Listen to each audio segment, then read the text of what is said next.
থেকে একটা ফোন এসেছিল চোরাবাড়ি সেলটেক্স থেকে। তো গাড়ির নাম্বারটা হচ্ছে AS01FC3391। এই গাড়িটার ভিতরে অক্সিজেন বুলেট ছিল আর কি। তো অক্সিজেন বুলেটের ওই ইয়ে হয়েছিল, ওই যে জিনিসটা ওই বেস্তি যে ইয়েটা ছিল সেটা বেরিয়ে যাচ্ছিল আর কি। তখন ওখানকার লোকজন আমাদেরকে মানে বিভ্রান্ত হয়ে ফোন করেছিল। আসলে ঠিক ওই ব্যাপারটা ওনারা সঠিক সময়ে আমাদেরকে ফোন করেছিলেন।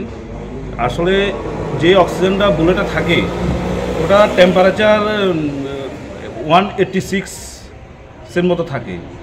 ওই লিকুইডটা যদি কারোর শরীরে যদি লাগতো, আসলে সেখানে একটা ফোসকার মতো ফুটে যেত, অনেক কিছু হয়ে যেত। এটা খুব সেন্সিটিভ ব্যাপার। তো আমরা সঠিক সময়ে গিয়েছি, সঠিক সময়ে গিয়ে ওই বেস্তি যে অক্সিজেনটা সেটা ধাপে ধাপে আমরা বের করে দিয়েছি।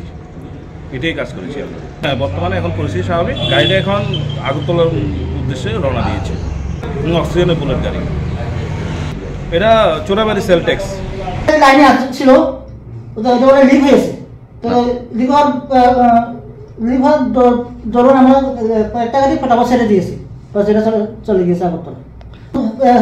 জরুরি ব্যবস্থা আয়া হচ্ছে এখানে যে আমাদের জায়গায় ঢুকার আগে আগরতলা। কিতা আছে গাড়ির মধ্যে? নাইট্রোজেন গ্যাস, স্বাভাবিক। আমি তো ক্লার্কের।